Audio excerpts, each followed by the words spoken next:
Welcome to the Football Forecast, your ultimate guide to the NFL week ahead. Get ready as we dive deep into the biggest matchups, analyze key player performances, and break down the strategies that could make or break your favorite team's chances. Whether you're looking to dominate your fantasy league, make smart picks and bets, or simply stay ahead of the game, we've got you covered with insights and predictions. So buckle up, football fans. It's time to get your game face on for another action-packed week in the NFL. While only one team can hoist the trophy at the end, it all starts with the forecast.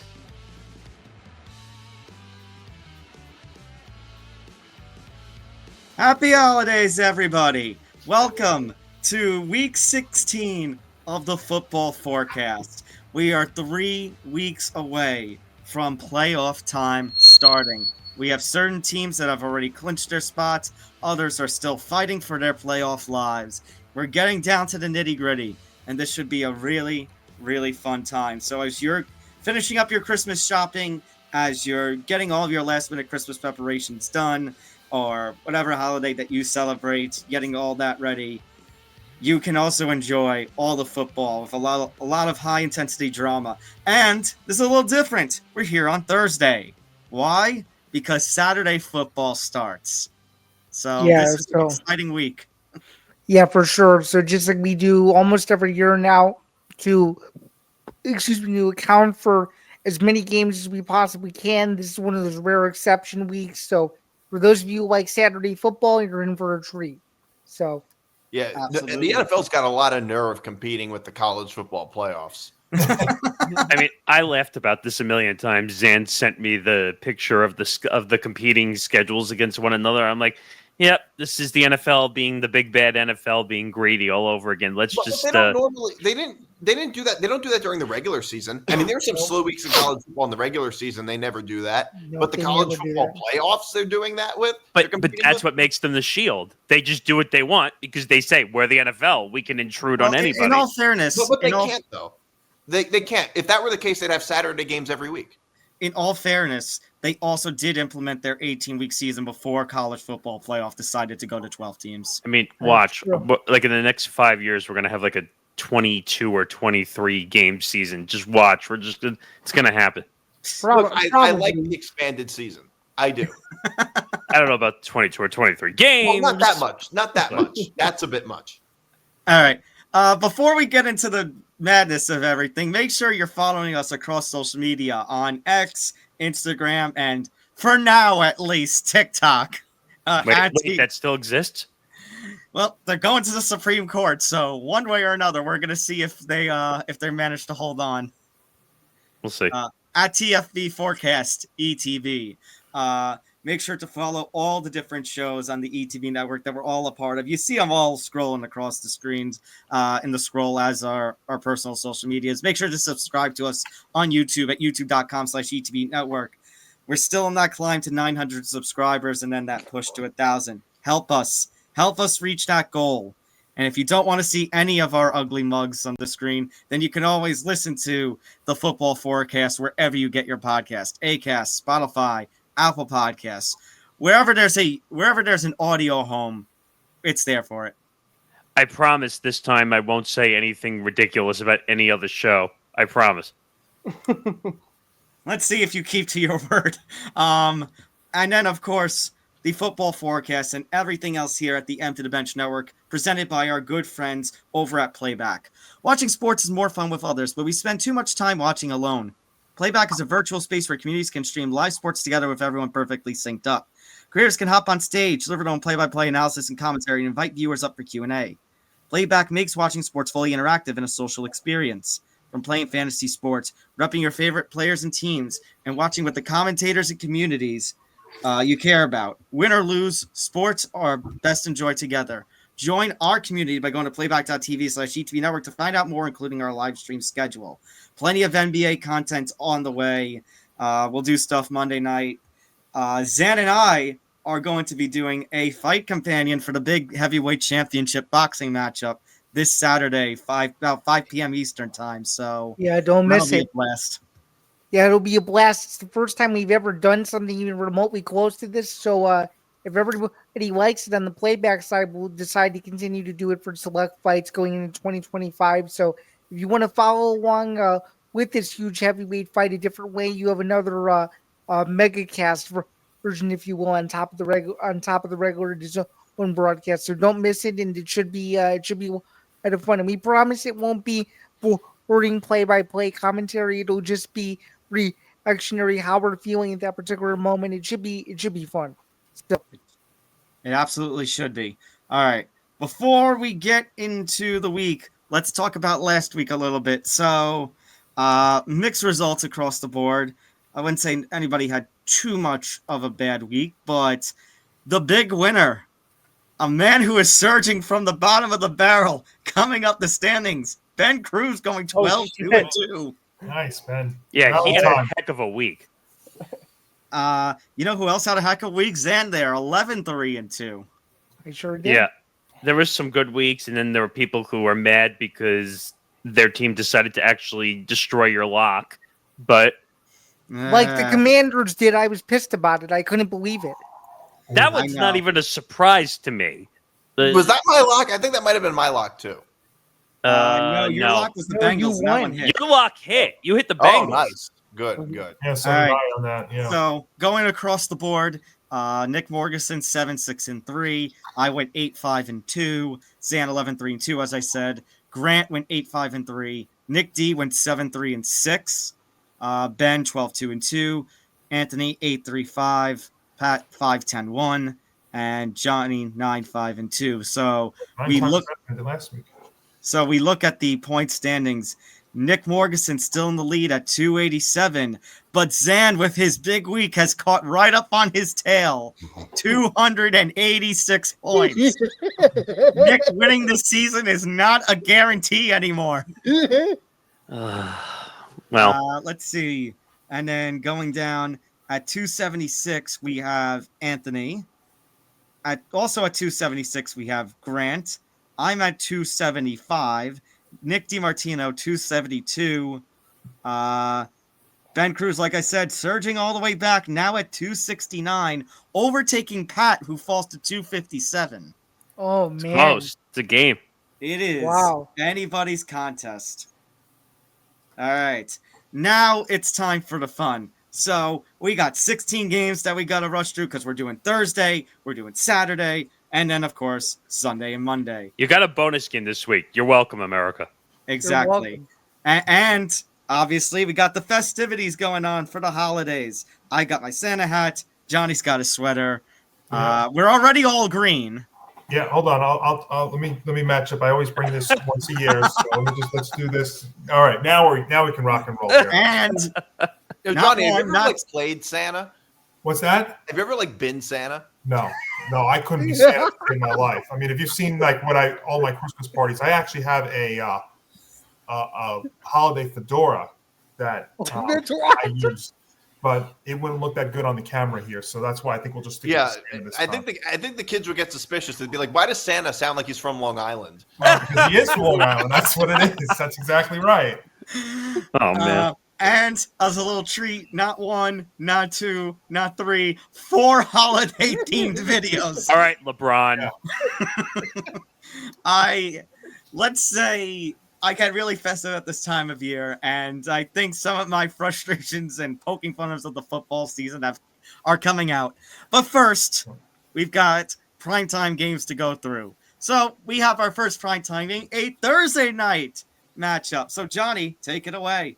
All right, Tom. Well, thank you. And I will start with you on this one. I know you're our playoff scenario guy, too, so I know you're going to be busy in this regard. But I'll start with you here as we start with Al, Kirk, and Kaylee on Amazon for the penultimate time in this season. It is Bo Nix and the Denver Broncos and Justin Herbert and the Chargers at SoFi Stadium with the Chargers a 2.5-point favorite. And guess what? I'm glad that you mentioned the playoff scenarios because we're starting things off with a double playoff scenario. Bonanza. If Denver wins this game, they are in. They also can get in if Miami, Cincinnati, and Indianapolis all lose this weekend. Meanwhile, on the home side, if the Chargers win, and if Miami and Indy both lose, then the Chargers get into the playoffs. There is a tie scenario too for the Chargers, but of course I'm not going to read that. But when I look at this matchup, this is a really, really good game, which is funny. A couple of years ago, I would be talking about how trash this game is, especially for a Thursday night matchup. This is fantastic because, as we've talked about before on the show, guys, Harbaugh comes in, and just when the Chargers are losing all their pieces and we're thinking maybe they're entering a rebuild, no, it was a retool. And now they find themselves on the doorstep of a playoff berth. But so too do the Broncos. And Bo Nix, I mean, once again, guys, he looks like he is going to be the offensive rookie of the year this year for very good reason. But I look at this matchup. The Broncos defense is very tough, but at the same time, I feel like I still lean towards the experience of Justin Herbert in this one. And given the home factor as well, I am going to go Chargers. I'm going to say take the money, but not extreme. I think this is only going to be like 3 or 4 point game. I mean, it's kind of hard for the Chargers to win and not cover. Yeah, really. Unless it was like an Iowa State football game score or something like that. Like 7-5. My point was, I don't think it's going to be that extreme of a game, though. I think it'll be a little bit of a tight, covering, but they'll still cover. I think it'll just be 3, 4, maybe 5 points. Nick D, with the amount of bad beats that we've had as a collective group here in the 2024 season, would it be surprising if this ends up being a 1 or 2 point game with the Chargers winning it? But anyways, you're up next. What do you have? I am? Yes. All right. I like the Chargers coming off a really tough loss. It seems so inexplicable that they gave up 40 points to Tampa Bay. I mean, like the Bucks, they're like before. I mean, the Bills just beat the Lions, but for a while they were the only team to have beaten the Lions, and which was just so odd to me that the Bucks of all teams, like they're almost like a mediocre team in a way. And somehow they put up 40 against the Chargers. The Chargers rarely ever give up more than 20 points, really. And I think the Chargers coming off a tough loss like that, I think they're going to bounce back and beat Denver. I think they're a better team than Denver in every possible way. Only 2.5 at home. Yeah, I'll take the Chargers. Dan?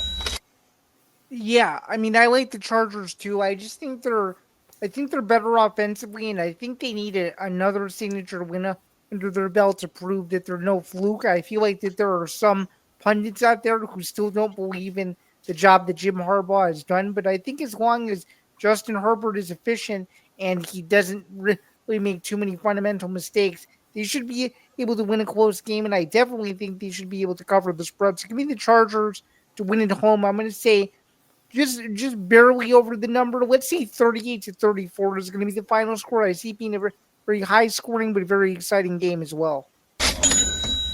Gonna get loose for Zan on Thursday. Nick? Yes, so I'm going the other way. I think the Broncos are going to win this game. I think momentum sells. I think it's very important. NFL is a game of hot streaks and cold streaks. Denver has been playing really good. I can't believe I'm saying this because, like I said, I was not a big proponent of, obviously, the Broncos quarterback, and I was Bo Nix, and Bo Nix has been playing better 4 in a row. I know the Chargers have been playing much better football. I like Jim Harbaugh, excuse me. But I'm going to momentum. I'm taking the Broncos. Ben? I'm going to go Chargers. I think that they bounced back after a tough one last week. And the biggest thing about the Chargers is they don't have to leave anymore. They can stay at home. And I think that does play a big factor into this. I think really between these two teams, they're fairly even. And, of course, both quarterbacks have been playing well, but I'm going to arrive at the Chargers here at 2.5. Wow. Already starting off with a tough one, but I got to tell you, I agree with Morganson 100% here. I'm taking the Broncos, and I'm taking them for trends because they're the best team in the league against the spread. So if even the Chargers win by 2 or 1, I get a winner that way. But I'm looking at their defense that's been playing pretty well. The Chargers, one of the best. Yeah, it is one of the best, and I love Pat Surtain. I know he got hurt Sunday, but he did practice in full Monday, so he should be out there, and he's a very underrated player. If you don't really know about him, Pat Surtain is one of the better cornerbacks in the league. I think he could wreak havoc here. And the Chargers, I think, are just going in the opposite direction here. They don't have really that home field advantage because they have not played well at home. They've lost 8 straight at home to teams with a winning record, and the Broncos obviously do have a winning record. And their offense also has started to slump these last few weeks. So I'm seeing a trend here where the Chargers are starting to fade and the Broncos are rising. And on a short week, it's hard to see that turn around. And even with the Chargers being at home, I don't think that really makes much of a difference here. So I am going to take the Broncos to start the Week 16 slate. And Grant. Yeah, I mean, the Broncos have been playing great and all that stuff, but I'm gonna take the Chargers to win and cover here. All right, so we are split there in game 1. All right, Zan, it's the Big Ten Saturday Night Crew. You're a Big Ten guy, so this is for you. Noah Eagle, Todd Blackledge, and Catherine Tappan are on NBC as we get C.J. Stroud and the Houston Texans against what looks like, as of now, is going to be Pat Mahomes and the Chiefs. And maybe the line is telling you that as the Chiefs at GEHA Field at Arrowhead Stadium lay 3.5. Yeah, well, I think it's crazy that this game is on Saturday and not Sunday because I think this game deserves to be on Sunday just given the history between these two. But I like Kansas City at home, even though their offense has been banged up just a little bit. I just think overall they're more fundamentally sound. And again, as Nick M has alluded to all season, and I'm starting to agree with him, I actually do owe him a public apology.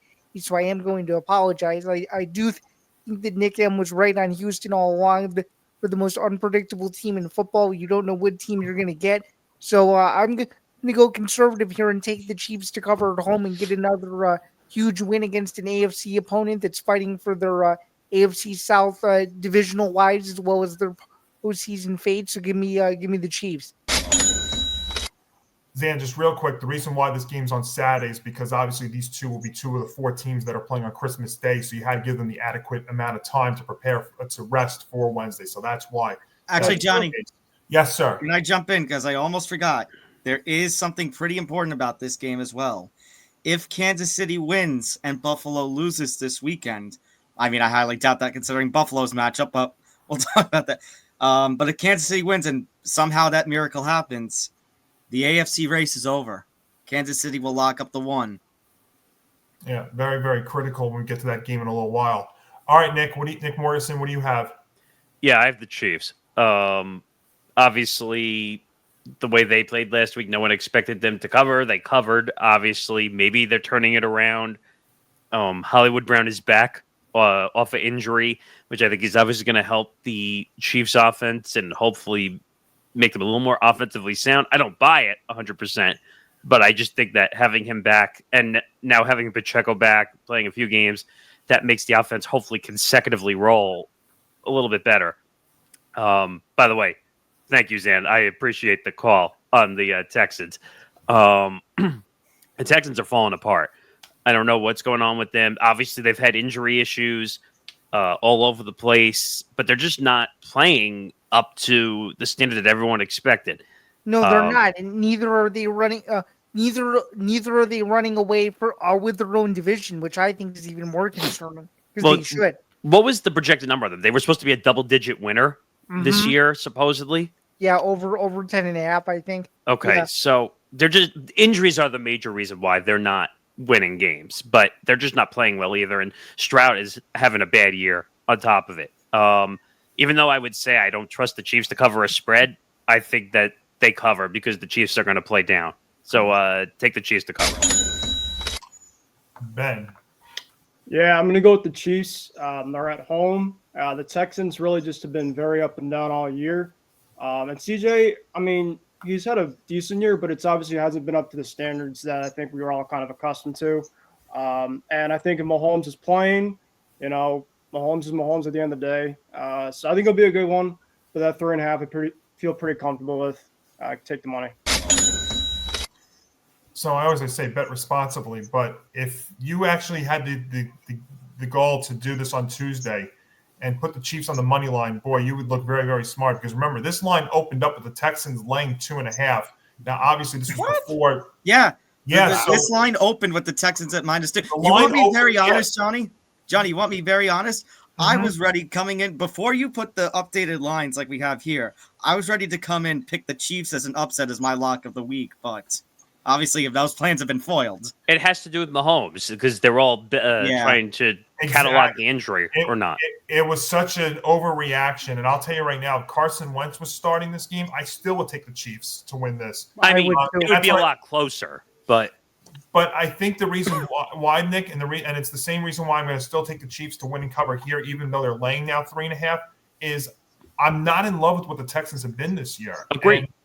I mean, even with their win against the Dolphins last on Sunday, there were still things in that game that I didn't really like from the Texans side, and I think that also spoke volumes about the Dolphins, which we'll get to in a little while as well. I love the Chief run defense, and we know that one of the positives for the Texans is Joe Mixon. But so if they are able to stuff him, then that's going to force C.J. Stroud into a lot more pressure. And like you guys have said, Stroud has not been the same guy this year. Yeah, the Chiefs have struggled with covering a game, and yeah, could you see this game being a field goal game? Absolutely, but the Texans to me have been struggling. They've not been the same team, and I think the Chiefs now are going to get ready to take off here. So yeah, I am going to take the Chiefs. Now laying 3.5. I wish I was still getting them getting 2.5 for a better value, but I'll still take them to win this game. Well, did you think that was really going to last? No, I was hoping it was. Honestly, Nick D, what I wanted to do was I wanted to last through the recording and then change possibly in a day or two, and it would have looked even better. I want to know how many people would have taken a reverse lock on this game. Nick, I said I came in here with the expectation I would pick the Chiefs as an underdog as a lock. As somebody who struggled to find a bench lock this week, it was one of the options. And then when I saw the line change, I was like, okay, now I can't do that. But I'm still going to take the money with the Chiefs in this one here on Saturday afternoon. Graham. Yeah, I mean, with Patrick Mahomes practicing both the past 3 days in full. I mean, even though the Texans are still doing very good, I'm going to take the Chiefs to win and cover. Tom?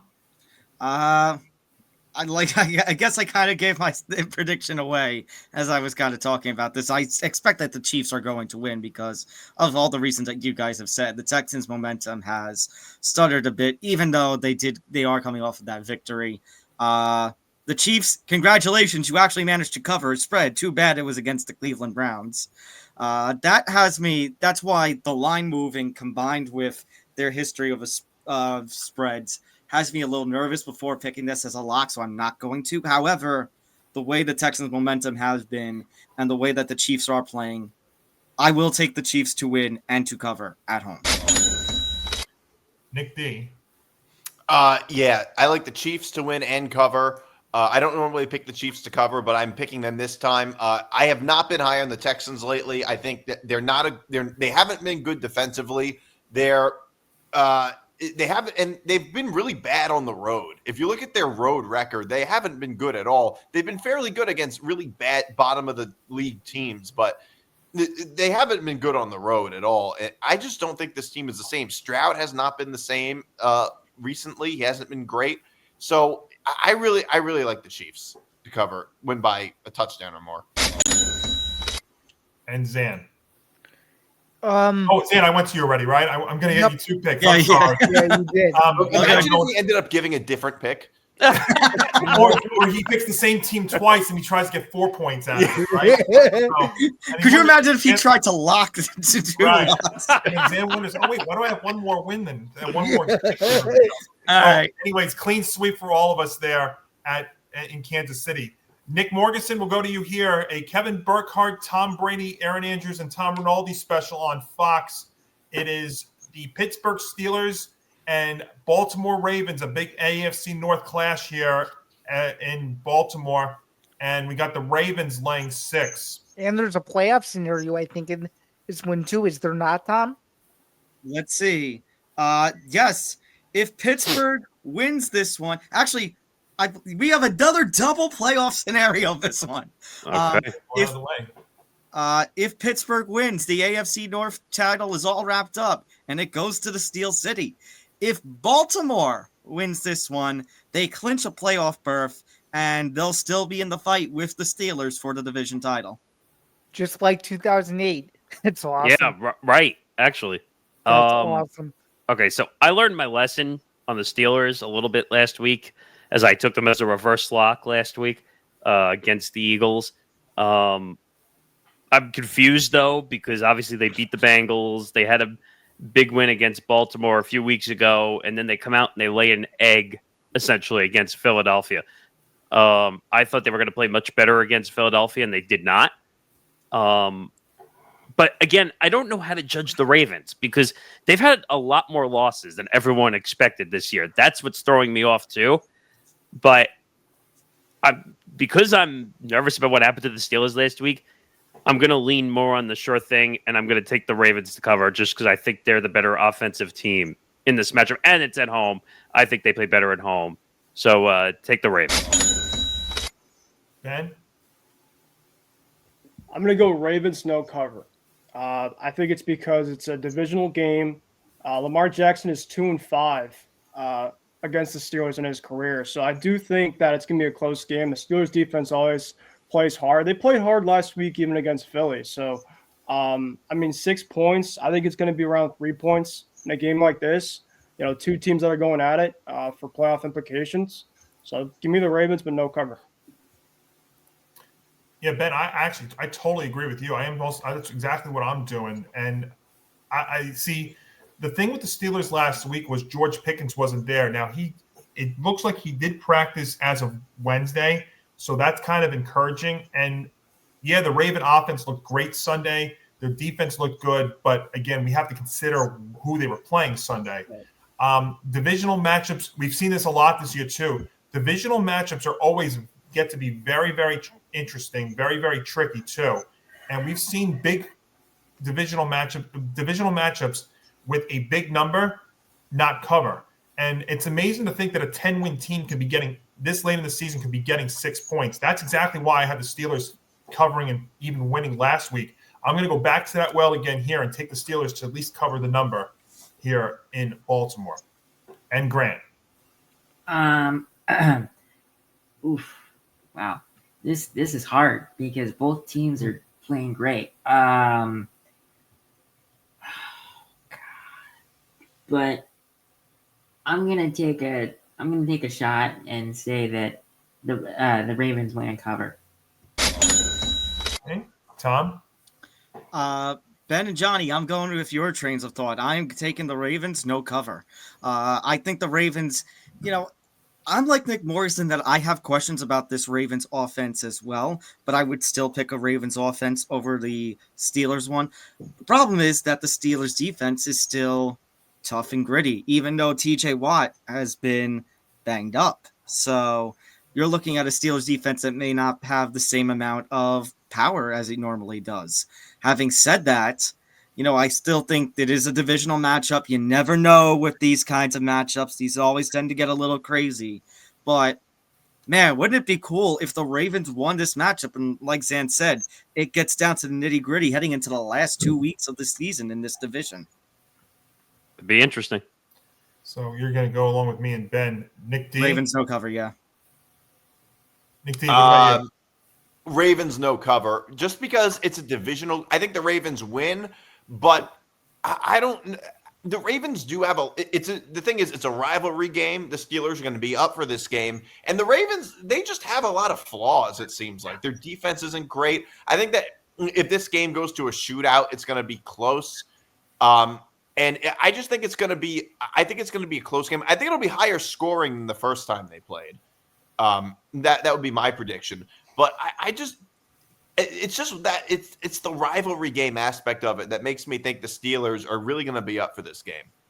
So you think it's going to be more than the 18-16, more than 34 points? Yeah, which is probably not really much of a hot take. 18-16 No. for the Ravens is not a common.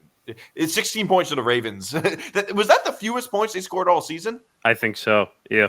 All right, Zan, what do you got?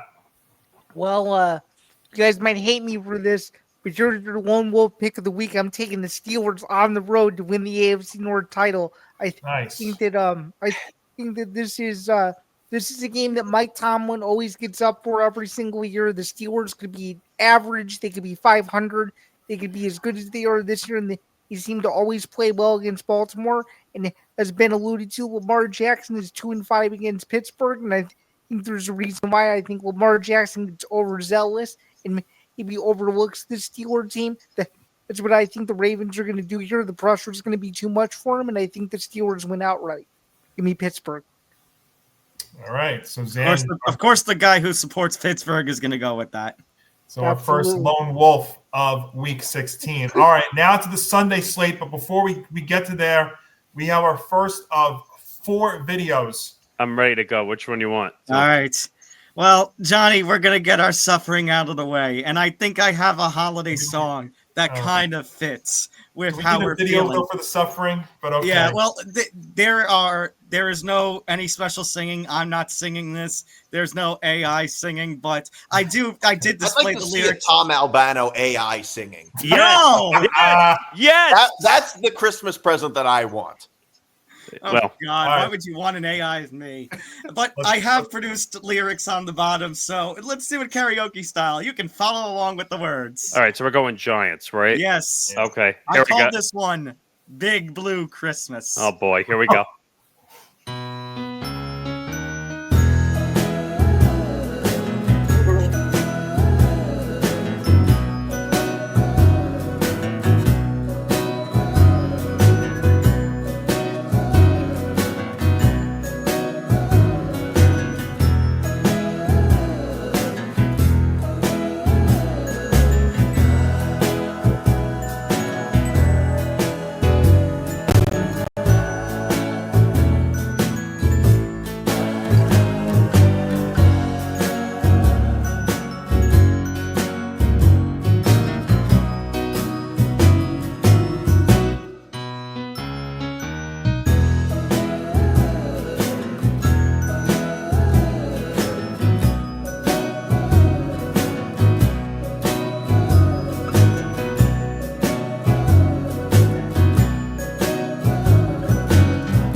Wow.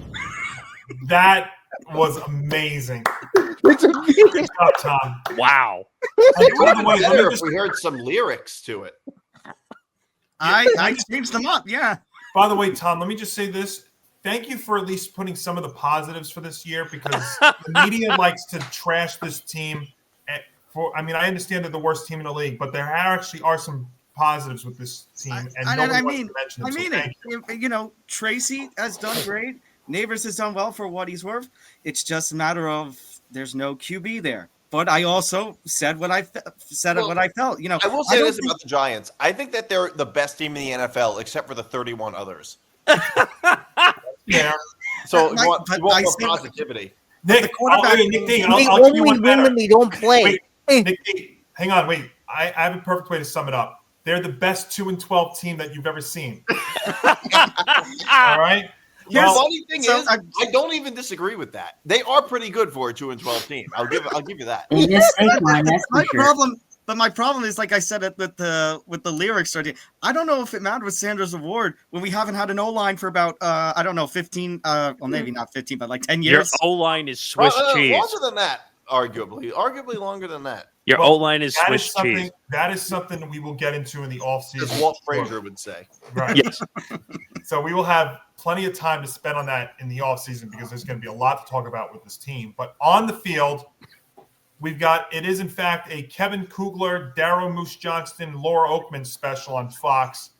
And the special is Drew Lock and the Giants and Michael Penix and the Atlanta Falcons. Ouch. And the Falcons are an 8.5-point favorite. So this is a fast track game, and I'm going to go first, and I'm going to run the hurry up offense. Long story short. I'm taking the Giants to cover. Really? Yes. There's a lot of reasons why, but just for timekeeping, because I think it's going to be a lower scoring game. He has a lot of inside question information, marks. it sounds like.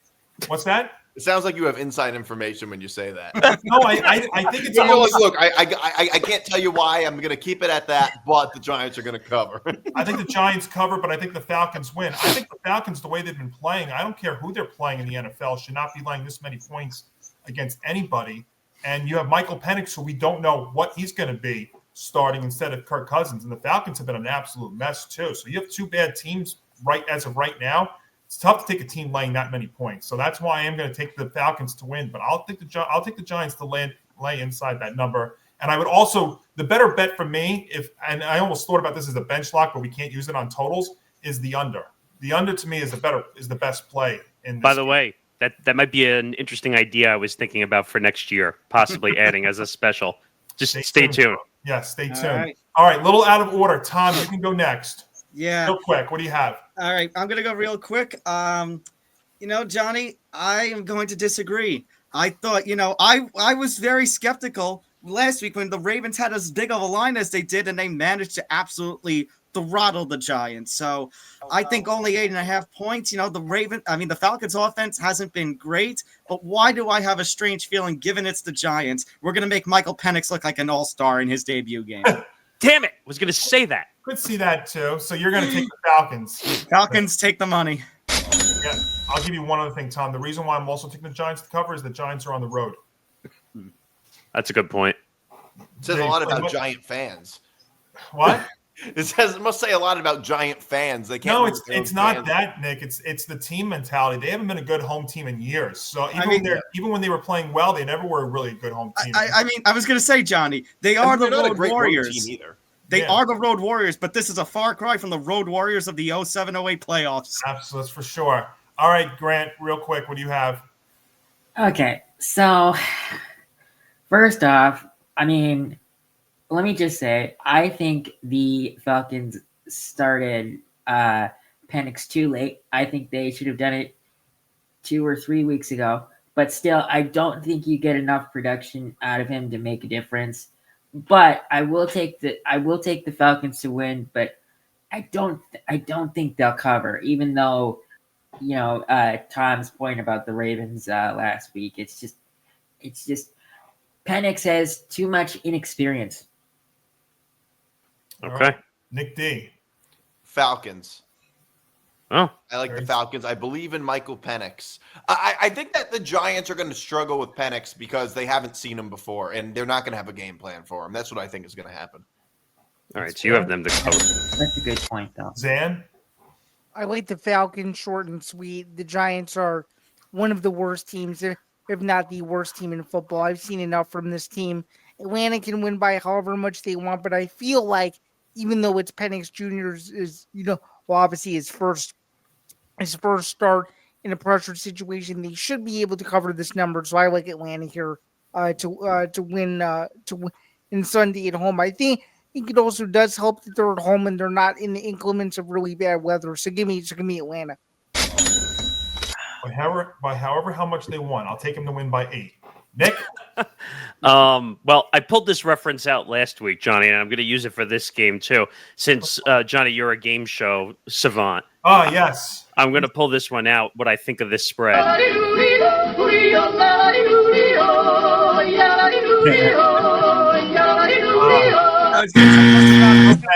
And Family Feud. So yeah, only you, Nick. So I think this spread is ridiculous. I think that it's a no cover. This is going to be like the battle of who's going to be the worst in this game. I feel like that's how I think this game goes. I know everyone wants Michael Penix. By the way, Kirk Cousins has just proven that he stinks and he needs to be benched, and they're going to be on the hook. By the way, did you see they're on the hook to pay $62.5 million this year? Yes, I did. And they're also on the hook next year for a full salary guarantee of $27.5 million, regardless. It's going to be an expensive cut if they cut him in the offseason. And an expensive dead cap on top of it. Mm-hmm. But you have to remember, it's a rookie coming into a situation where, by the way, they're still in the thick of the playoff race. I was going to say, they are still battling the Bucs for the division. So I think this is a lot. And They have the tiebreaker over the Bucks. Right. So this is asking a lot. They will win just because they're the better team, obviously, but this is asking a lot for a rookie to come in and cover and win by 9. So I'm taking the Falcons, but no cover. And Ben. First of all, do you guys happen to know how Michael Penix found out he became starter? Yeah, know. I do. Yeah. That's so funny. So he was over at Costco, over at the hot dog stand, I think, about to get one. He got a call and basically said it was one of the best calls he's ever had. And then he walked away from the hot dog. Yeah, he wasn't Wait, did he at hungry least buy anymore. the hot dog? I think he had the hot dog, but he found out right at the same time that he became the starter. So happy for He said he him. wasn't hungry. Yeah, no. He could have just found the Costco guys and given them the food. Well, it makes sense because the Falcons buy their quarterbacks in bulk, it seems like. No. Tom, I didn't do it for a change. Nick D was the one who did it. I didn't make the cliche joke. I'm going That was good. Falcons That was no good. cover. I That think was the good. Giants will keep up that number. So you're All taking right. them to cover? No cover. Oh, no No cover. cover. So Okay. we all agree the Falcons will win, but half of us are going to, or more than half of us are going to take the Giants covering this number down there in Atlanta. All right, Nick D, another fast track game. Chris Myers, Mark Schlereth, and Jen Hale on Fox. As we've got Kyler Murray and the Arizona Cardinals laying 4.5 against Bryce Young and the Carolina Panthers. I'm going with the Cardinals. The Panthers are maybe the third worst team in the league right now, though they've looked a bit better. I mean, this is really more just an anti-Panthers pick than a pro-Cardinals pick. So give me the Cardinals, -4.5. Zan? Yeah, short and simple. The Panthers turned back into the Panthers last week. The Cardinals got a much-needed win at home against New England. Still in the thick of the NFC West. They obviously need some things to go their way, but give me Arizona to win and cover. Nick? Yeah, so I think we're learning quickly that Bryce Young is not 100% the issue anymore for the Panthers. I think there's some bigger pressing issues that go on with the Panthers. The Cardinals are the better team. Hopefully the offense shows up. That's the only issue that comes up. But short and sweet, Cardinals cover. Ben? Yeah, as great as Bryce Young has been playing the last several weeks, they had a tough one last week at their place. And the Cardinals obviously absolutely walled my Pats last week, which is not a shock, but they definitely needed that win after losing the last couple beforehand. I think the Cardinals, this 4.5 is pretty safe here. I'm going to take the Cardinals here to take them on it.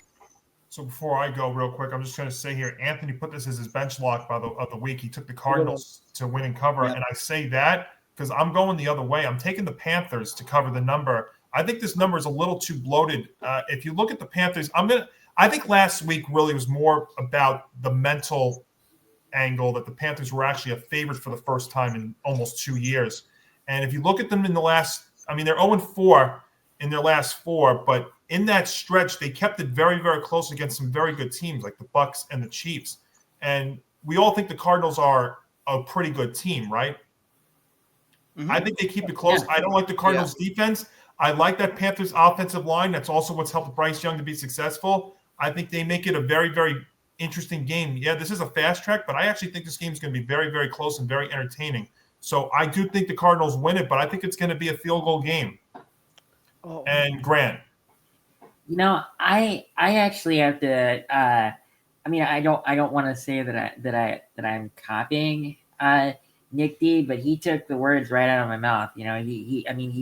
He said, last week was kind of a more down to earth game for the Panthers, and I'm going to take the Cardinals to win and cover. And Tom. Yeah, like Nick D and granted, short and sweet, Cardinals cover. It's more a matter of the Cardinals are a good team, the Panthers are a bad team. It's that simple. There you go, lone wolf for me this time there at Bank of America Stadium. Kenny Albert, Jonathan Vilma, Megan O'Leary special on Fox. NFC North showdown here, Grant. The Detroit Lions and your Chicago Bears at Soldier Field, and the injured, beleaguered Detroit Lions are a 6.5-point favorite here. Okay, if you asked me about this game maybe 3 weeks ago, before the plethora of injuries came, I would say that this is an easy Lions win and cover. But oh my God, I mean the problem with this for me and probably Zan is the Bears have just been playing terrible lately. But no, I'm gonna take the Lions to win and cover, even though it could be closer than we think. Tom. Yeah, I mean, that's the thing. Like, I agree, Grant. This is why I'm struggling a little bit. The Lions, I still think, are definitely going to win. And Oh, I think absolutely, it's the absolutely. cover issue because the Lions are so banged up. Having said that, I pretty easily am still going to go take the money. And it's not because of the Lions. It's that, I'm sorry, look, I think back to that game a couple of weeks ago. The 49ers were so banged up. And they did diddly against them. The Bears are just, sorry to say, they are a bad team. They are just a bad team. So I still got to go with the Lions. Take the money on this one. Nick D. Yeah, I'm going to go with the Lions. I think that, I don't know how to feel about this partly because the Bears are eliminated and have nothing to play for. And that could go either way. That could go either way. The Lions are a bit banged up, but the Bears in recent weeks have been bad. These past couple of weeks, they've lost by 3 scores or more. So I don't know how to feel about that. The other thing is that they were on the road. They're back at home. But I would probably take the Lions to cover the 6.5. Zan, the other Bear. I'm sorry, Zan. I should have gone to you second. That's my mistake. But you can go ahead here. No, it's okay. Some random caller on one of our local Chicago sports talk radio stations kept it short and sweet. He goes, "The Bears are going to bear," which essentially in his definition is they're going to find another way to lose another football game. And even though the Detroit Lions are banged up, even though they don't have David Montgomery, and even though they don't have other pieces, I simply can't trust that offense. And that offensive line is making Caleb Williams' life a near impossibility when he's out there. So unfortunately, I think Detroit is going to beat us by at least 17. Give me the Lions to cover this one and win and send however many Bears fans decide to go to this game home cold and miserable. So give me Detroit. It's going to be easily the worst game of the entire week, unfortunately. And I'm let's just say I'm not very much looking forward to it. So, Nick. I was very tempted to lock this game until I saw the Montgomery injury. That kind of took me away from the lock because he's been the factor in the offense. Good reason.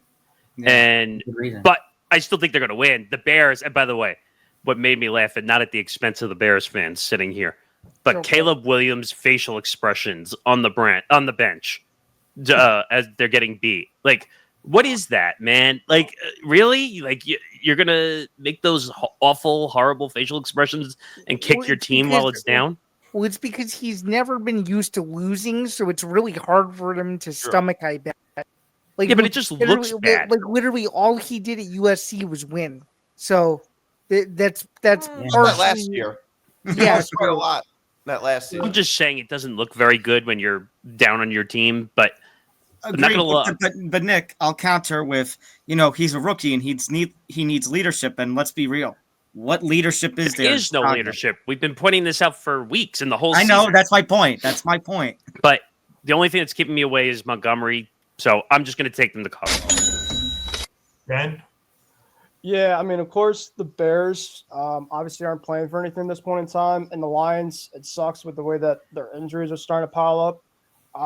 But I think that the Lions, of course, they just put up like a 40-burger last week, even though the Bills are probably the best team, if it's not the Lions, right now in the league. So it's not really to me like, oh, the Lions are starting to fall off a little bit here. Maybe they're falling off come injuries, but in terms of their play, they still played really fine. So, the Bears have also, too, like Nick was talking about before, they just are looking bad the last couple of weeks. They haven't gone off the great starts. And against a team like the Lions, you just can't get off the bad starts. You just can't. So I think the Lions basically going to take off all the anger. Sorry, Zan and Grant, on your part. Hey, it's okay. We're used to it, man. We're Bears fans. We're used to the sadness. And because Anthony isn't here, I can say there is a lot of suffering in this room right now. Yeah. I was considering this actually as one of my locks of the week. See? But I decided, I was too until the Montgomery injury, like Nick said. yeah, but I do feel comfortable taking a 6.5 for the Lions. So All give me right. the Lions here to cover. All right. Zan, what did that caller say? That the Bears are going to what? The Bears are going to bear. So by that notion this year, that means they're going to lose a heartbreaking game again, right? Probably. Yep. Oh, no. Oh no, Johnny. Yeah, you know what that means? That means Lions they're going don't to cover? That means they're going to cover the number. There we go. And I'll be honest with you, there's a bunch of reasons why I'm taking the Bears to at least cover this number. It's the Oh, Lions. wait. Wait, I'm just so- I'm confused actually- You said everybody there. cover. You said cover. We thought lion. No, I'm going again. Oh, you're doing what we thought you were gonna doing. keep you guys busy. I'm keeping you guys busy this week with the Lone Wolves because I'm doing it again here, and I'm going to take the Lions to win, and that's even a reach in my opinion. I'm taking the Bears plus the points. It's not even just the injuries. I mean, I saw something on Twitter on Wednesday that the Lions have like 22 injured players on injured reserve. It's a lot. On the Yeah. pup list. I mean, look at how many injuries they have on their defense, and look at how many more guys they just lost on after the game Sunday. I mean, guys that they're bringing in are now on injured reserve or are out for the season, and that's on. And then you add David Montgomery, which is a big loss in the running department. So yeah, it says here the number of players on IR, pup, or out for each NFL team. The Lions have 22. You have to go, and then the Browns have 18, and then it's downhill from there. But it's not even just the injuries for the Lions. Dan Campbell's coaching the last 2 weeks is starting to really concern me. And it's the same thing I've said about Nick Sirianni. Coaching is going to cost one of these top teams a real legitimate chance. He was very gutsy, and this is Dan Campbell. He's a very gutsy guy. He did it 2 weeks ago against the Packers and got away with it. He did it last week going for that onside kick, and it was one of the things that cost the Lions. And 2 weeks ago, and I say when these two teams met the first time around, it was Matt Eberflus's coaching and decisions that cost the Bears.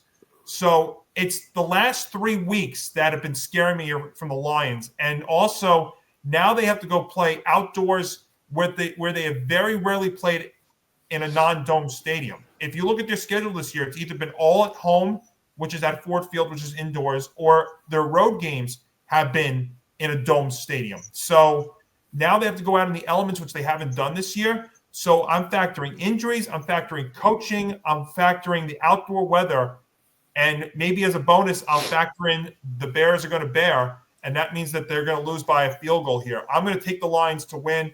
I'm grabbing the 6.5, though, with the Bears, and I was waiting for this number to come down. It did not, so I'm gladly take the Bears to cover this number. All right, so there we go. So Wow.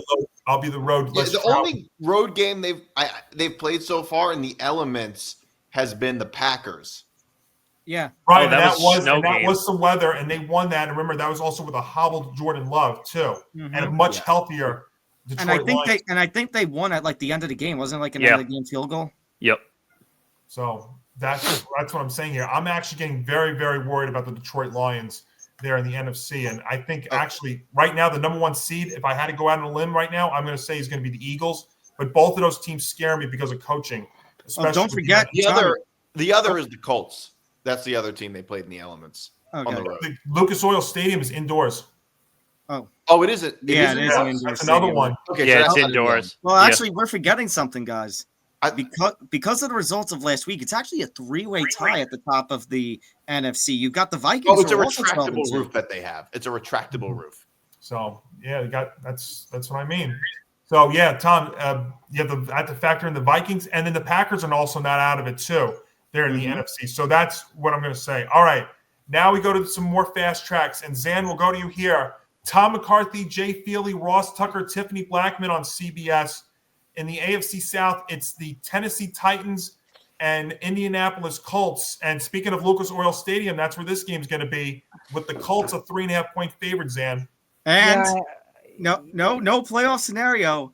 Mason Rudolph will be starting for Tennessee. Will Levis to the bench with his Mayo. That's right. Jeez. Oh my Just out in the goodness. open. Thanks for helping me out there, Tom. Zan, what Well- do you have here?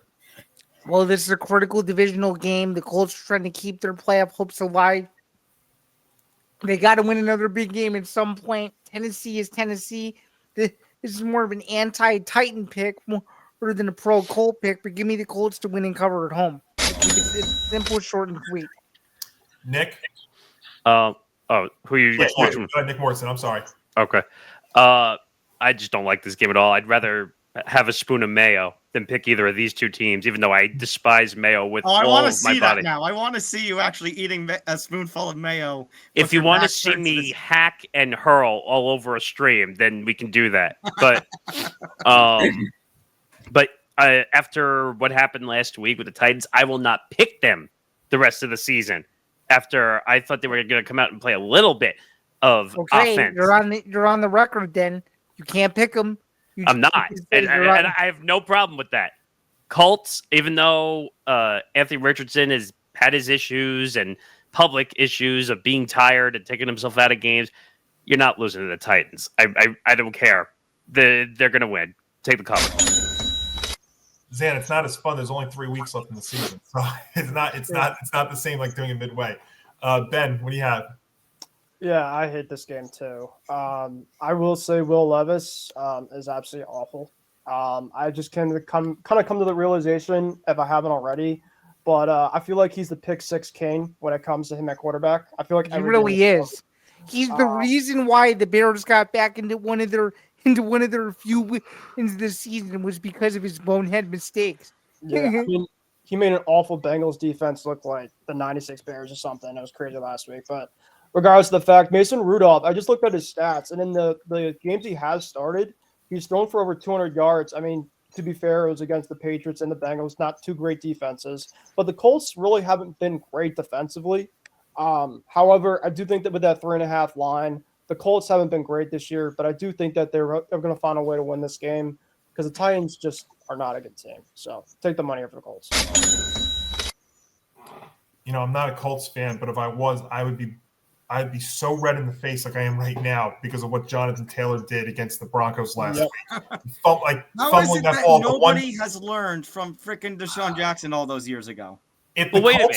This has been an issue across all of the NFL. It's not the first time we've seen it this season, too. But you know what, though? When the Colts don't make the playoffs, they're going to look at that one play because if they win that game and they were on their way to winning that game, if they do that, their schedule the rest of the way out was so favorable.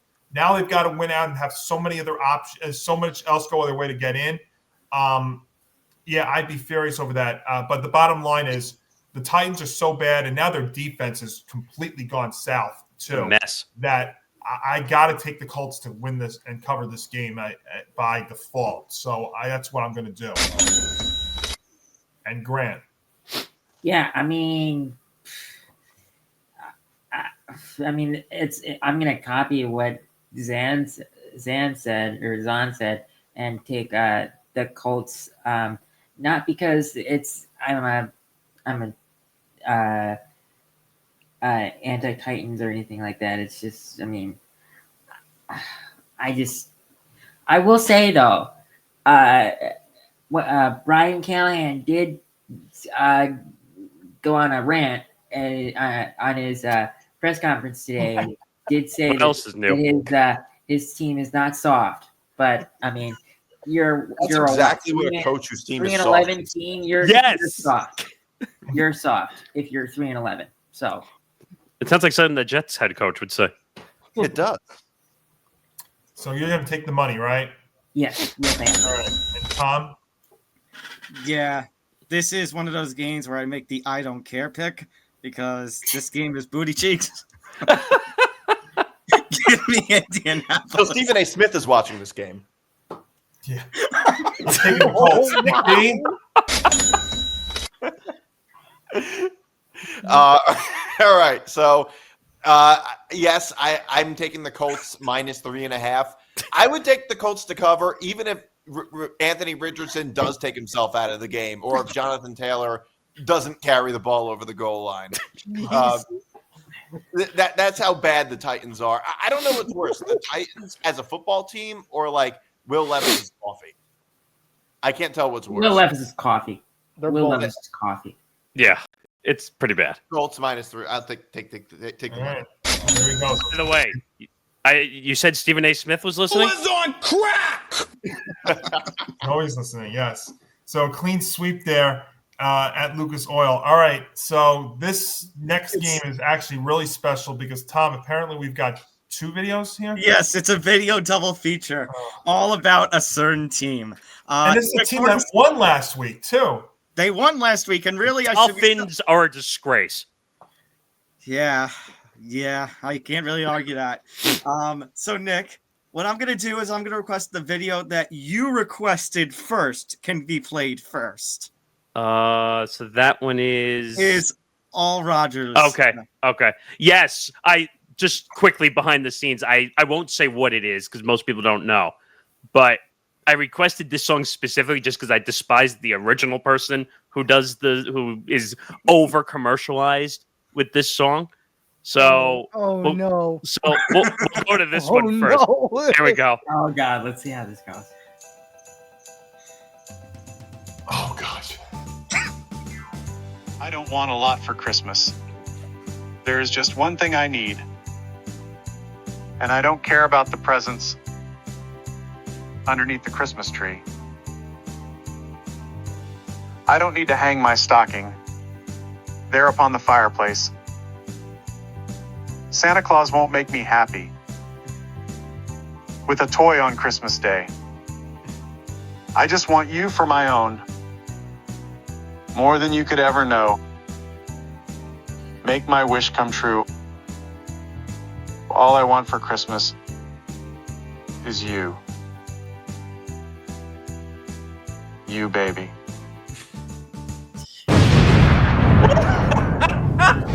God. Oh, Wow. The added "you" baby in there for extra kick. Wow. Wow. And to think that's not my favorite of the 2 videos. What? Another one. You see, Nick, It gets I had better. a better idea in mind. This next video is Christmassy in a way, and it does make use of one of my favorite Christmas tunes ever. But considering what we talked about recently on ETB Sports about that maybe they're trying to divorce from Aaron Rodgers and that this could be the end very near. And it is the end of the year, so we need to do a little bit of looking back. I'm just gonna leave it at that. I see the name of the song already. I call it the Rodgers Bell Rock. All right, here we go. Oh, no. Oh, jeez.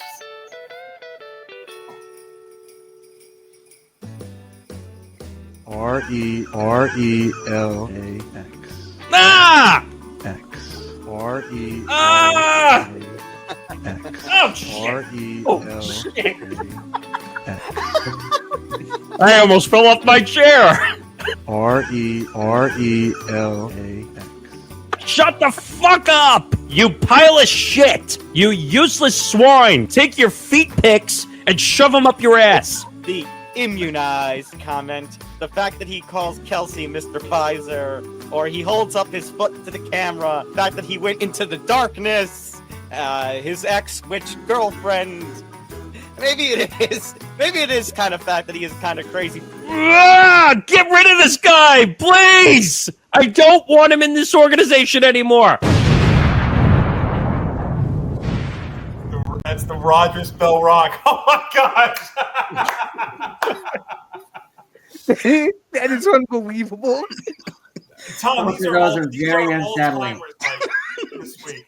These are all-timers. I know I use that phrase a lot, but, I mean, these are all-timers. All Johnny, three of them I so think far.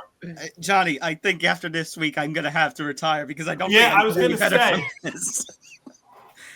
Oh, don't wait. Oh, don't worry, Nick. There's still one more. We still have yet to reach my favorite one. We still have 2 more weeks in the regular season with both the Jets and the That Chargers. just sounded like me just going on a rant about how much I hate Aaron Rodgers. That's all that sounded like. Yes, to the tune of Jingle Bell Rock. Yes, that's absolutely. Awesome. All right, well, let's get to the game here because it's a critical one for the opposing team. Another fast track game. All right, Nick, the Jets are on CBS. We'll give you a good crew here, all right? Kevin Harlan, Trent Green, and Melanie Collins special on CBS. You wanted the other one. We'll get to him. No, I like this one. I like Kevin Harlan. I was going to say, this will work for you. As we've got Matt Stafford and the Rams against Aaron Rodgers and your Jets, and it's the Rams a 3.5-point favorite. So I'll say it's important because they can't clinch anything right now, but there are 2 other teams, namely Green Bay and Washington, who are looking for the Rams to lose this one. All right, Nick, where do we go here?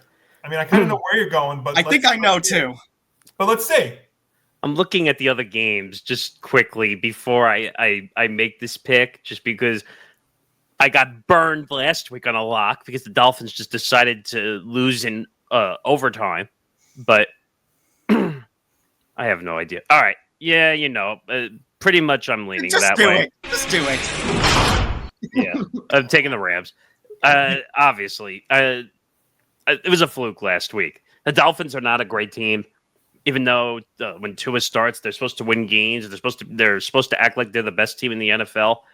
The Rams are a much better team than the Dolphins, and it's not even a question. And they're going to lose. And I just want to see all the brown bags all over the fans' heads. I know they were doing that for the Giants this past week. Left. Oh, but they're going to lose. They're going to lose by like 11 or 12 at least. So Rams lock of the week. I'm probably going to do that soon for the Giants, and I'm not even going to the stadium. Nick D, what about you here? Rams. Right. Keep it short and sweet. Rams. I like the Rams minus 3.5. I think the Rams are a sneaky good team, actually. Yeah. I think that the Jets will actually keep it close. I do, but I don't think they're going to cover 3.5. In the what Jets world? tend to keep it fairly close against good teams, but I don't think they'll cover the 3.5. All right, Ben, what about you?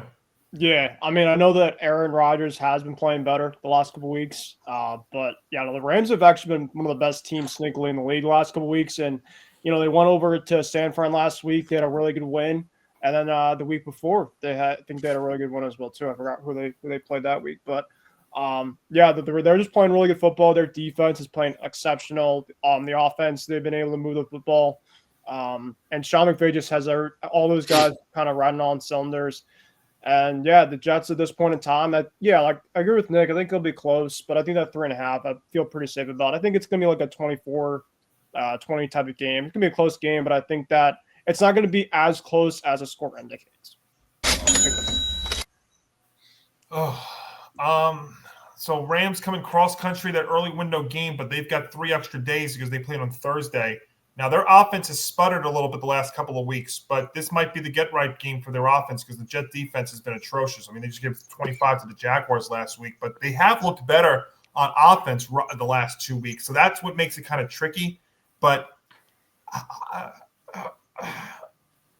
I'm going to take the Rams, but I got to tell you, I'm nervous about doing that, but they're the team that needs this game more. And when in doubt, give me the team with the better coach. And that is, of course, Sean McVay. So I'm going to take the Rams. That's not saying very much. No, I know. Grant? So I'm actually gonna copy Nick M because first of all, there are things you have to consider. First off, I'm gonna agree with Nick also. Aaron Rodgers, just get out of here.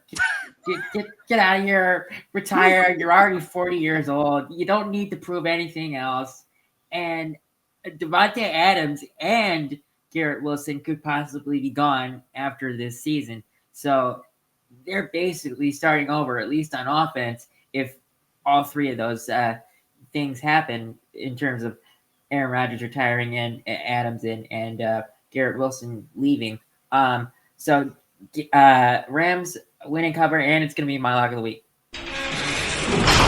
I forgot about that, by the way, that there are rumors swirling that Garrett Wilson is requesting a trade to be out of. If that happens, you might as well just blow everything up now with the Jets. Yeah, that I saw that before we came on here, and I'm like, oh God. Tom? Well, I will say in response to that, Nick, if you remember, we talked about this on our show. I did ask, if a new GM comes in and wants to get rid of, the Joe Douglas flavor on this Jets team, we discussed, could Garrett Wilson be a possibility? Anything is possible with this team. Anything. Like, they could go out and just fire everybody and just start all over from literal scratch. Again. And for some reason, I would not be shocked. For some reason, I just would not be shocked if that happens. I mean, heck, we heard Bill Belichick might have wanted the Jets job for all we know. I would have taken it. He probably would have taken it just to resign in one day again. You mean on a napkin? On a napkin. All right, Zan, what about you? Hold on, I didn't make my pick. Oh, he didn't make his pick. Go for it. Okay, I'll just keep it short. So, Rams take the money. All right, now go ahead, Zan. I'm sorry. All good. I am going to go on the same wavelength as a few of you and say that the Rams not only win, but they pound the Jets, and it's my lock of the week. Simple as that. 3 bench locks and a clean sweep there at MetLife Stadium. By the way, John Robinson, the former Titan GM who interviewed for the Jets, I think that's a great fit. I like him, and I still think Mike Vrabel should be considered, or what Nick D has also mentioned too. Doug Peterson. Doug Peterson, absolutely. The Jets, I think, feel the. It sounds like you're shaking your head like I recommended Doug Heffernan. Doug Peterson stinks as a coach. You want him in he here? Doesn't. That's the thing. He doesn't. He's not a bad head coach. He brought the Jaguars back from obscurity. He outcoached Belichick in the Super Bowl. He won a Super Bowl with Nick Foles as his quarterback. He won a lucky Super Bowl. Let's relax. Super Bowl. There's no such thing. Nick is right about that. That was a little lucky, and they had the easiest road to the Super Bowl I've ever seen. Duh. A Super Bowl is a Super Bowl. I don't care how won it a is. Super You know Bowl what? and beat Belichick and Brady.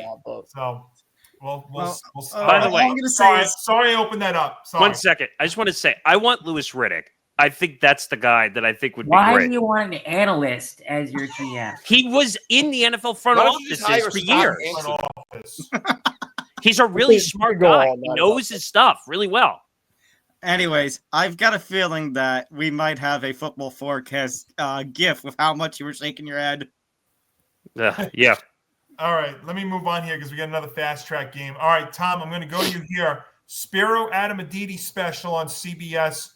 It is the Cleveland Browns, not Deshaun Watson and the Cleveland Browns. It is Dorian Thompson-Robinson and the Browns taking on Joe Burrow and the Cincinnati Bengals. And the Bengals, a 7.5-point home favorite, Tom. Look, I mean, the Bengals offense is absolutely incredible. And it's sad that Joe Burrow is doing all that he's doing, and his team has just not provided for him in the slightest. And the Browns, I mean, yes, they are a bad team. I give credit where credit's due in some of the recent performances, but against the Chiefs, I mean, I know it's the Chiefs, one of the best teams in the NFL, but the Browns really put up a stinker. So with the explosive offense of Cincinnati still there, I am going to say something that I have rarely got the opportunity to say this season. Don't disrespect the Bengals. I'm going Bengals take the money. I was going to say, I haven't heard you say that at all. Nick D. Bengals. I like the Bengals. The Browns have been pretty bad lately. And I think Joe Burrow is going to have a pretty big game. So, yeah, Bengals. I think the Jameis Winston luck run, I think the pumpkin is back now. He's not going to eat a W. Yeah. He's going to choke on the W. Sam, what about you? Yeah, I like the Bengals too. They're at home. The Browns are in disarray. They were already out of the playoff picture a couple weeks ago at that lucky win against Pittsburgh. And Dorian Thompson-Robinson is certainly not Jameis Winston, nor is he Deshaun Watson. So that just seems like a recipe for disaster. So again, very, very similar to another game I mentioned about 30 minutes ago or so. Give me the Bengals by however much they want at home over the Browns. All right, Nick, you got Brown orange or Bengal orange there. What about? I'm curious to see where you're going at with this. Oh no, I'm taking the Bengals to cover on this you are? one. Okay. Yeah. Oh my God, it's a Christmas miracle. Yeah, the Browns are a joke, and Dorian. How do you say his name? Dorian Dorian Thompson. Thompson. Robinson, DTR. Yeah. DTR. Okay. Yeah, that like Zan was saying, that's just not a good option. And by the way, by the way, I just want to correct one thing in a funny way that you said that he's not Deshaun Watson. Nobody is Deshaun Watson. Nobody at all. And you have Browns fans. If you didn't say it, Nick, I was going to say it. And I mean that figuratively and literally. Nobody is Deshaun Watson. You have Browns fans begging Santa Claus this Christmas to somehow get out of that Deshaun Watson, that they don't want Deshaun Watson as their starter next season. Exactly. Bengals cover. Might be the only time I say it, though. He's done it a few times this year. Ben? Yeah, I know this. Obviously, this game is a AFC North battle. Sorry about that. And the Bengals, I know they obviously haven't really been beating a lot of good teams the last couple weeks, but they're on a 2-game winning streak. I haven't been able to say that often for that team. But obviously, Joe Burrow's had a crazy stats for a lot of the year, and he hasn't been able to be backing up with, the stats he's had. So, the Bengals are 1-5 at home, but the Browns are 1-6 on the road. So something has to give here. The Browns have a 3-game losing streak. The Bengals have a 2-game winning streak. I'm riding with the hot hand right here. Bengals, yeah, they're 6-8. I still don't think they'll make the playoffs, but crazy things have happened. They have the Browns and they have the Broncos, and then they finish off with, I think, the Steelers on the road. So it'd be tough, but I mean, never say never with them. I don't think they'll make the playoffs, but I think they'll win in this game. Take the money. Yeah, I'm going back to the well for the second straight week here with my bench lock. I love the Bengals to win and cover this game, and it's going to be my bench lock of the week. So wow. When they announced that Dorian Thompson Robinson was starting, the only thing I was begging was that this line wasn't going to jump up to 8 or 9. So I actually would have started Jameis here. I would have given him one more shot, especially against this Bengal defense. I think he could have actually exploited that. I don't think DTR can. And that Bengal defense, as crappy and as terrible as it's been, did have a pick 6 last week. So maybe that's the sign. I think they'll play well again here. And Burrow will have another big game, and that's going to ultimately be my lock of the week. Grant? Yeah, I mean, it's crazy. I mean, I'm gonna say what Don said, and say, Bengals,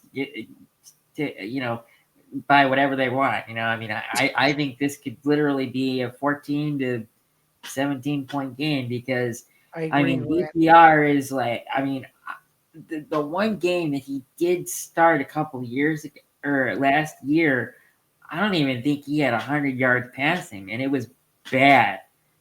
I don't remember, the exact stat line, but I remember it was terrible. And I thought that back then it was actually going to be that he was going to be a serviceable backup because him and Deshaun Watson actually had similar skill sets, but obviously I was proved wrong.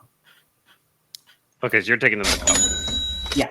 So we're all a clean sweep there in Cincinnati. Adam Amin, Mark Sanchez, Christina Pink special on Fox. Nick D, it is Sam Darnold. How about this matchup for you? Johnny, we've skipped the game. No, that's the next one. No, didn't we? We didn't do Philadelphia and Washington. Oh, that's right. We got one more 1 o'clock game we got to get through. Kind of a big one. All right, let's backtrack on that. Kind of the biggest 1 o'clock window game. Yeah, hello. I'll start on Montalbano. Ooh, well, thank you for saving me there, Tom. All right, well, Ben, let me go to you here, and there we go. That's why I skipped right over it. All right, Ben, Joe Davis, Greg Olson, Pam Oliver special on Fox as Jalen Hurts and the Eagles lay 3.5 going to Northwest Stadium in the Northeast against Jaden Daniels and the Washington Commanders. Yeah, this is obviously going to be a really good game. NFC showdown. Two teams. Sorry, Ben, to interrupt. Playoff scenario. I was going to say playoff implications probably are there too. Double playoff implications again. Oh. Short and sweet for Philadelphia. They win. They're the NFC East champions. That's it. Washington, in order to clinch a playoff berth, they have to win, and they can't do this alone. They'll need Atlanta to lose, and then they'll need either the Rams or the Seahawks to lose. Yeah, a playoff berth is probably not happening this week, but crazier things have happened. You never know. Exactly. Okay. Yeah. Still the fact though, the Eagles are going to win. I think the division this weekend. I really love that 3.5 they're going to have there. The Commanders. I know Jaden Daniels, of course, has been great this year, but I do think the Commanders was really kind of more up and down and consistent ever kind of since that breakout start of the season. And the Eagles have just been playing phenomenal football. I know that Jalen Hurts. There's a lot of chatter with him and AJ Brown last week of AJ Brown not getting a ton of targets. He was able to pretty much start great, last game. And the Eagles offense just firing on all cylinders. And defensively, too. I got to give the Eagles credit a lot defensively. They're playing really good football defensively. So, yeah, I'm riding this hot team right now. I know that I've given a lot of crap to Nick Sirianni, but I also have to give him my flowers as credit due. And, yeah, I like the Eagles here to cover.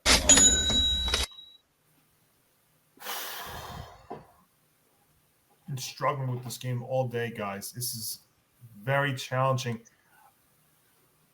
I'm taking the Commanders, and I think the reason why I'm going to go down that road is last week the Eagles put so much into that game with the Steelers, and what Ben had mentioned too, the riff with Hurts and AJ Brown.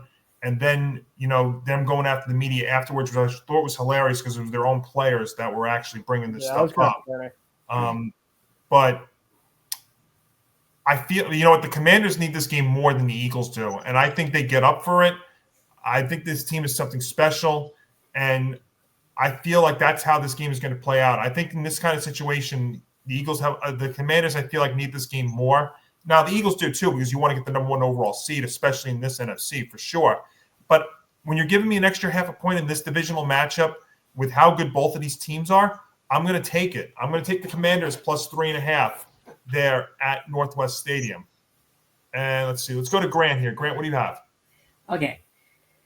So I like the Eagles here. I think they're going to win it. I think they're going to win and cover. And I'm going to explain why. Because I love what Jaden Daniels is doing. But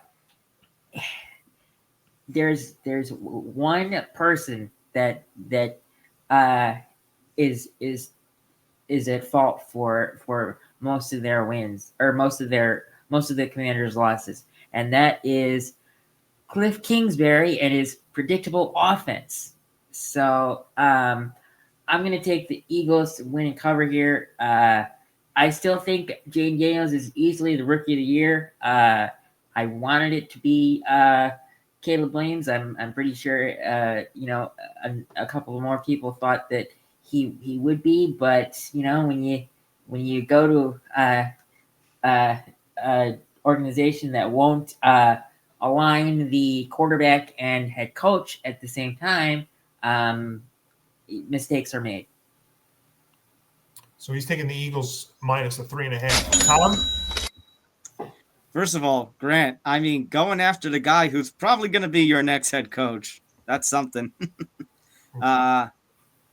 Anyways, look, yes. The Eagles looked great last week against the Steelers.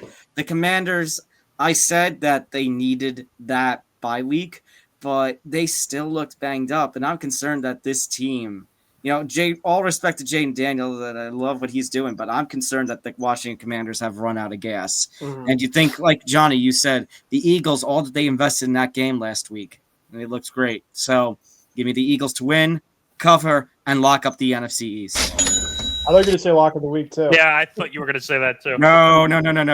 I'd be very bold to do that. All right, Nick D.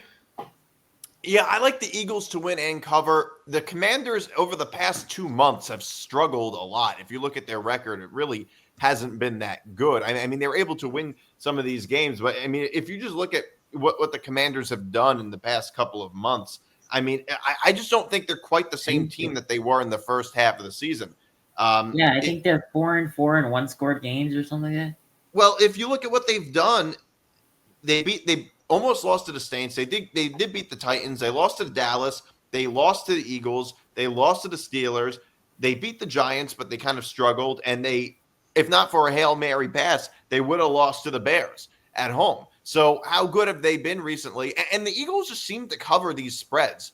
I'm not that big on the Eagles this year. I don't think that they're a Super Bowl team partly because of the locker room, and I don't think their passing game is dynamic enough. But just I have no reason to believe the Eagles aren't going to cover this spread. I really don't. Dan? Yeah, I just think with it being an NFC East game, in at Northwest Stadium in Landover, I just think the Commanders are going to get up for this game. They know it's a divisional game. They know that they want to prevent the Eagles from winning the division. They want to at least stay in the divisional race for one more week. And with all those things being said, you might think I'm picking the Commanders in the straight upset. I'm not. I'm actually going to pick the Eagles, but a no-cover win for Philadelphia. I think it's going to be closer than what the public is giving the Commanders credit for, and I think it'll be one of those classic Philly-Washington games with a very controversial ending at the end, and I actually see the Eagles winning by 28-27. All right, and Nick. Wow. I'm a little shocked by that.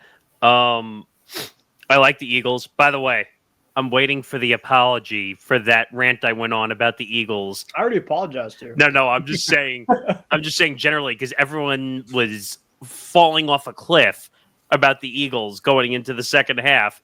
And last time I checked, I'm looking at their schedule. Let's see, 1, 2, 3, 4, 5, 6, 7, 8, 9, 10 straight wins. 10 straight wins. Great. And they're probably going to be the number one seed if they keep playing like this. We said that almost last year, and they kind of. I agree with though. I think they're a much better team this year than they were last year, for sure. I agree. Unfortunately, I think the Commanders kind of peaked this season. Also, I like Jaden Daniels. Obviously, he's going to have a really good career once they find all the proper pieces to get around him. Still a developing team that's basically run out of gas. Thank you. Exactly right. So Eagles cover. I think they cover handily, at least by a touchdown. At least I just think the momentum is in their favor by far with 10 in a row. Take them up. And the Eagles have been healthy this year too, which has been a good sign so far. That does help. All right, let's try this again. All right, Nick D, let me go to you here. Adam Amin, Mark Sanchez, Christina Pink special on Fox as we head to Lumen Field. And how about this battle for you and Nick Morgeson? Sam Darnold and the Vikings against what looks like Geno Smith and the Seattle Seahawks, and the Vikings are a field goal favorite. Can I get a Twilight Zone music? Oh, wait, we can't play that. Former Jet Bowl. Is Geno healthy to play this weekend? He practiced on Wednesday. I don't know if he's starting, though. Well, I don't know if he was a full participant. Let me take a look real quick. I thought he was a full participant, but I'll double check that. Nick D, what do you have? Vikings. Short and sweet. The Vikings -3. I don't have a lot of faith in Seattle. I think that I've said it many times. I think that they're not going to win the division. The Rams are going to come back and win. I really like Minnesota. I like Darnold over Geno Smith, even if he's not injured. Geno Smith, full participant in practice on Wednesday. Well, that's just being a full participant. That doesn't give you a guarantee. I like Minnesota. Yeah, I like Minnesota too. This Seattle team just has kind of lost their luster. They've lost some games earlier in the year they shouldn't have. They're just a team where they get so close and yet they find another heartbreaking way to lose. I think this is going to be another one of those games that coaching staff is going to wish they wish they had back on their way back to the locker room after they lose a heartbreaker. This Minnesota team is the better team too, so I feel comfortable picking them in a tough environment. So give me the Vikings. Nick?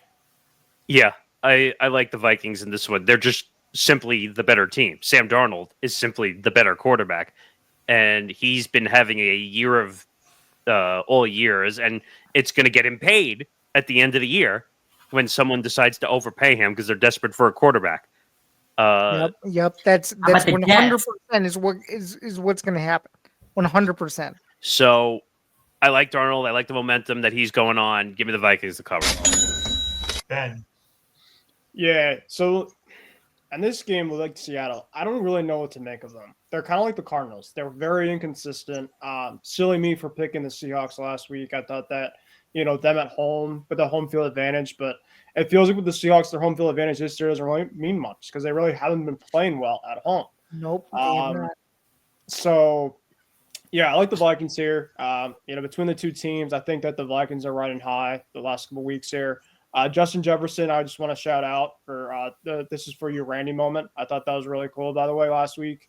And so, yeah, I just think that with the way that they're playing, and yeah, I don't know if Gino's going to be healthy, but if he's healthy or not, give me the Vikings here. Take the money. By the way, I think the term you might be looking for partially is Jekyll and Hyde, because you don't know which team you're going to get every week with Seattle. Yeah. Again, this is another one that I'm trying. Maybe I should not overthink this. By the way, real quick, if the Vikings win their final 3 games, which would include Week 18 against the Lions, they will be the number 1 seed. So keep in mind. Now, when the Vikings had a 3-game road trip a couple of weeks back, they struggled in those 3 games, very, very close ones against the Jaguars, the Titans, and the Bears. They just came off of 3 straight wins at home, 3 straight games at home. But yeah, there's been no real home field. There's been no home field advantage for the Seahawks this year. So I'm gonna take the Vikings. I'm a little hesitant, but I will take them to win this game because the Geno Smith factor too is another reason why. So this is not the same Seahawks team that's been playing at home as in years past. So that's why I'm going to grab the Vikings. It's more of an anti-Seahawk pick. Why? I'm going to do that. And Grant? So I love what was said about the this is for you, Randy moment. I mean that was thank you, and that was such a heartfelt moment. I mean I can't believe that he had. I'm glad that he's taking care of himself. But I'm gonna take the Vikings to win and cover here. Tom? Yeah, I've ridden high on the Seahawks all season, but the Vikings are just clearly the better team. And we even mentioned it last week that the Seahawks Stadium, isn't that dangerous of a place to play anymore, it seems. So give me the Vikings, considering all that they've got on their plate, all the momentum, the consecutive victories, the fact that they're in the hunt now, not just for the NFC North, but the number 1 seed. Give me Minnesota to win and cover on the road. All right, clean sweep at Lumen Field. All right, now to some fast tracks. Ben, it is in fact an Iron Eagle, Charles Davis, and Evan Washburn special on CBS as your New England Patriots face Josh Allen, the Buffalo Bills. This game flexed to 425, and the Bills a 2-touchdown home favorite. Yeah, I have no idea why the NFL decided to flex us from a 1 p.m. disaster to You have no idea. to a 425 disaster, and then they flexed us the following week for us to play on a Saturday. That's great. So yeah, this is my lock of the week for the Bills. Wow, 14-point spread lock. Yep. I just think that with the way the Patriots have been against the Bills in the past, Gerard Mayo is just. I think Gerard Mayo is a great guy. Don't get me wrong, but I just think he's way too over the head in terms of this overall team. And I know that he's obviously there's not a lot to work with, but yeah, I just think Josh Allen is playing an MVP type level. This just screams a recipe for disaster for the past. They're rebuilding. I know. Yeah, just I could see this like a 30-14 type of game. It just is going to be a blowout. I think from the start. I think this gives me very Giants Ravens from last week. Oh, 5 touchdowns from Lamar?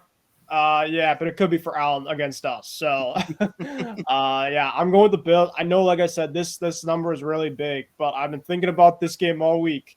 This is going to be my lock of the week here. By the way, do you believe in the rumors that Mayo could possibly get fired the way this team is going? I think with the way the roster is, I think you give him at least 1 more year, and hopefully I agree. They can give him some pieces around him. There's been so much turmoil right now that's going on, and there's been so much like press conferences that he just has no idea what the hell he's talking about. He's just saying gibberish at this point. But I think, Drake May against Josh Allen, hopefully this could be, a matchup for years to come, which I'm really excited for. But yeah, the Patriots defense outside of Christian Gonzalez and Gonzo, without you, my friend, I think we're getting blown every week. Yeah. give me the Bills here. If the Titans fire Brian Callahan, that's going to be Will Levis's first pick to be the head coach. Yeah, we're right now the number 3 pick. So, at this point in time, whatever. We played the Bills 2 of the 3 last week, so it's like at this point you're gonna get killed. Yeah. That's why they're my lock. So yeah, and the Bills are still playing for the number 1 seed too. Yeah, this was actually my second choice for the lock of the week. I have no issue with these kind of lines. They're like this for a reason. I'm taking the Bills to win and cover this game. They dominate bad teams at home. This is going to be another example of that. So that's why I'm going to take them to win this game and cover the 14 points. Grant? Bills win and cover. This, the only man that could save you is in North Carolina, and he's not coming back. So, please, Tom, give Josh Allen the NFL MVP now. I usually hate these kinds of lines. Not this week. Bills, take the money. Nick D. Bills. I'm taking the Bills to win and cover, and it's my lock of the week. Hey. Oh my God. Not another reasonable lock of the week. Yeah, Nick D. And all the time that I've known you, I don't think I've ever seen you take a double-digit bench lock. So this. Yeah, me neither. No. How many double-digit games are there? Not many.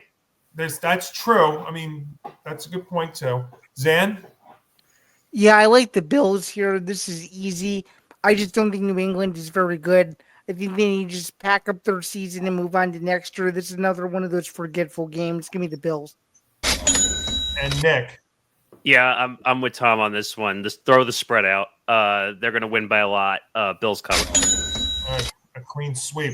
All right, this next game is also a fast track, even though it is a huge game for the NFL draft order. Andrew Catalon, Tiki Barber, Jason McCourty, AJ Ross special on CBS, as we've got Mac Jones and the Jaguars against the Las Vegas Raiders, which could be possibly Aiden O'Connell there. This line's flipped back and forth all week. The Raiders right now a 1-point favorite. I'll go first, and I'm rooting for the Raiders, but I am taking the Jaguars to win this game because they can score on bad defenses. And now without Max Crosby there for the Raiders, I just don't see them putting that kind of this is going to be an ugly game, but I kind of see a little bit more on the Jaguar side, so I'm going to take them to win. Grant? This game sucks. I mean, yes. It's good, though. I mean, the line, there honestly shouldn't even be a line for this game. I mean, at 1 point difference, there's no point to really care about this game. No one should watch it. And if anyone out there is a fan of either of these teams, I'm sorry. And this is coming from a Bears fan, so I understand your pain. But oh my God, this game is so bad. It's actually hard to pick. Good point. Who's going to stink more? I'm gonna take the Raiders. You know what? I don't care at this point. This is an I don't care pick. So I'll take the Raiders to win and cover. But again, gonna be ugly. Don't watch it. Tom? Yeah, I hate this game. And Johnny, I'm in the same camp as you. I want the Raiders to win and cover the spread so that way the Giants are in control of the number 1 pick. But I'm going to lean to the upset and go with the Jags. Do you know how ridiculous that statement sounds, though? I'm not blaming you, by the way. It is awful. How bad this year has been, though. I'm just saying you want a guarantee for the first overall pick. That's how ridiculous we're getting now. And that doesn't really mean anything because there's so much. I mean, again, it's something we're going to spend hours on in the all season regarding the draft. Nick D? Raiders. Question mark, right? Raiders? Question mark. Somebody, right? Raiders? Yeah, I don't know. I don't feel good about it. All right. I don't blame you. I'll take the Raiders. Okay, and Zan? I like the Raiders too. I don't know. I don't trust either of these teams, and the Raiders nearly beat a pretty banged up Atlanta team and actually played well enough to potentially force overtime or win it. And the Jaguars came back down to earth after I took them a couple weeks ago in an outright upset against Tennessee. They went back to being the Jaguars again after I took them to beat the Jets. So that kind of told me I shouldn't be picking the Jaguars for the rest of the year. So give me the Raiders. So Nick? This game is stupidly bad in every way, shape, or form. Number one. This is a toilet bowl matchup. Yes. I mean, there's so many I could do. Suck at all the failure. I could do them all. Like, that's how bad this game is. Do them all. I should just cue all the Family Guy scene where Stewie's following the person around and playing the and just hear like that's this game right now. Yep. I'm taking the Raiders. I'm not confident about it by any means, but it's take your. Oh, I left out my line for this week. This is the degenerate gamblers game right here. This one. If you really are looking for some action, pick this game. If you just lost all your money for the entire NFL Saturday or Sunday, just pick this game. Maybe you'll have a chance. All right, Ben. All right. Well, I'm shocked that none of you guys have said what's going on with the Raiders right now. And this is why I'm leaning towards the Jaguars. The Raiders right now are on a 10-game losing streak coming into this game. And I think that basically tells me everything I need to know. Now, to be fair, the Raiders have been close in a lot of the games that they have been, including the Chiefs game, the game they just were in. But yeah, as Antonio Pierce said, I think, was it before the Chiefs game that they're the worst team in the league or something? Yes. Worst team going up against the best team, and let's see if we can correct the narrative. Yeah, I mean, he's pretty much stated correct. They're one of the worst teams in the league for a reason. But now in this case, it's the worst team going up against another worst team. Yeah. So something has to give here, and I'm rooting for my guy Mac Jones to pull this out. Not something has to give, Ben. SMH Mac not pulling out against the Jets. Somebody has to win, but we don't know who. Somebody has to win. Well, they could tie. It ended in a 9-9 tie. I kind of hope it ends in a tie. Oh, man. Poor Catalan, Barber, McCourty, and Ross there. And I like Catalan, too. Like, we'll find out there. All right. Grant, Jim Nance, Tony Romo, Tracy Wolfson on CBS. We go to Miami. We got the San Francisco 49ers and Miami Dolphins at Hard Rock Stadium, and the Dolphins a 1-point favorite. You know, even with how depleted the 49ers roster is, that is a little surprising for me. I mean, I understand that they're still 6-8 in the 49ers, right? something like that. yeah, both teams are. I think both are 6-8. I'm pretty sure. But honestly, this is very surprising for me because you still have Kyle Shanahan, and Kyle Shanahan is a great coach, and I will give, oh my God, I'm going to say it wrong, but Mike McDaniel, is that right? You got it. That's right. Oh my God, that's the first time that I've said that right. I will give him one more year before I say they should move on from him, but I'm going to take the 49ers to win and cover. All right. Tom? It's very sad. This is a game that should have been so much better. This is a game that definitely, they booked Nance Romo and everything. They thought that this was going to be an excellent game with, 2 playoff teams, and now one of these teams may lose its playoff life this week. It's kind of really depressing to see. Look, I know the 49ers are banged up, but they've had a couple of games where even in their banged up state, they've managed to perform. The Dolphins, maybe I'm just really sour after the way that they played against the Jets last week. I feel like the 49ers have done more with their backs to the wall a little bit than the Dolphins have. So give me the technical upset in this pick'em. I'm going to go with San Fran on the road. Nick D. I'm going to go with Miami. Am I the lone wolf on this? Well, some of us still haven't gone yet. Yeah. Okay. I might end up being the lone wolf. I don't have much faith in either team. The Dolphins are the Dolphins are the type of team where like everything's got to be right for them in order to be a good team, in order for them to look like a good team.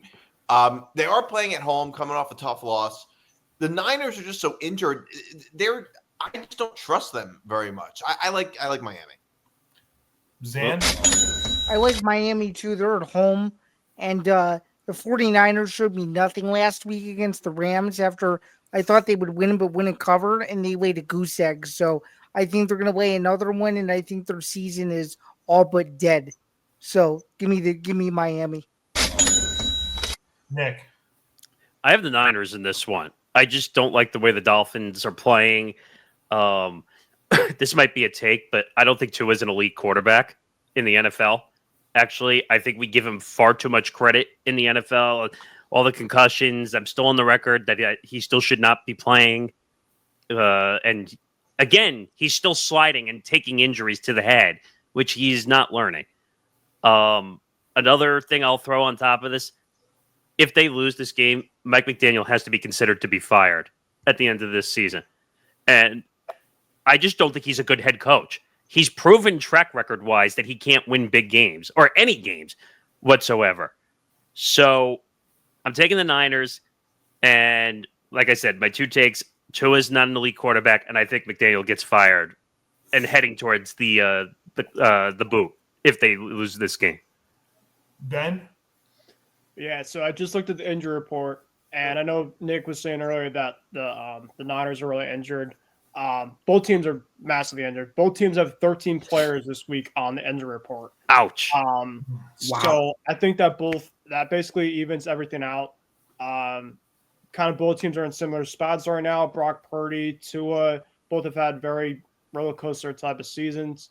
The Deebo Samuel downfall has got to be studied. I don't know in terms of what happened to him. Yeah. You mean he called out his own team for not getting enough reps? I don't know. I guess we'll go with Miami because, they're at home, West Coast to East Coast. I'll take that into play here. Take the money here, but I'm not confident. I got to tell you, I actually 1,000% agree with Nick Morgeson. I'm taking the Niners because I think their defense is what's going to stifle Tua again. And that's what we saw happen last week when the Dolphins were on the road. And I agree. I think Mike McDaniel is in big trouble there. Kyle Shanahan, I think, has done very well with his 6-8 team because of all the injuries they've had, despite all those injuries. And I know the Dolphins have had big injuries too, but again, they can't correct this narrative about winning big games and winning big games on the road. Yes, they're home, but this is another good defense they're going up against. And I think Mike McDaniel's job has to be questioned after this season. I'm taking the Niners defense as the reason why to win this game there at Hard Rock Stadium. Tom, Sunday Night Football on NBC. Hold on a minute. Oh, yeah, that's right. There's one more. We do have one more video. And Before this we get one to actually Sunday gives me a lot of pleasure. I wonder why. Before we say it, let's just go to the video.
About them cowboy. That's the best video out of the three. By the way, those sounds were added by Tom and I afterwards. That was not Oh, the I video. thought those were part of it. Oh, that made it even better, though. So good last-minute thinking there. Well, Yes, that's the best part of it because Thank you. Awesome last minute edit. Yes, that was awesome last-second planning there, guys. Well, Tom, we'll go to you here. Tarico Collinsworth Stark special on Sunday Night Football on NBC as Baker Mayfield and the Tampa Bay Buccaneers take on Cooper Rush and the Dallas Cowboys at AT&T Stadium, and the Bucs are a 4-point favorite. Look, I know the Cowboys won last week, but that was against a Panthers team. We can't put much stock in that. Meanwhile, here are the Buccaneers throwing out massive numbers every week. I think it's time to put a little respect on Baker Mayfield's name if anyone has still not given him that respect. I agree. So, and I'm one of those people that has given him that respect based on last year's numbers. So here we go. You know what? I will give you one last Jingle Bell style tune for my own voice for this one. Oh no.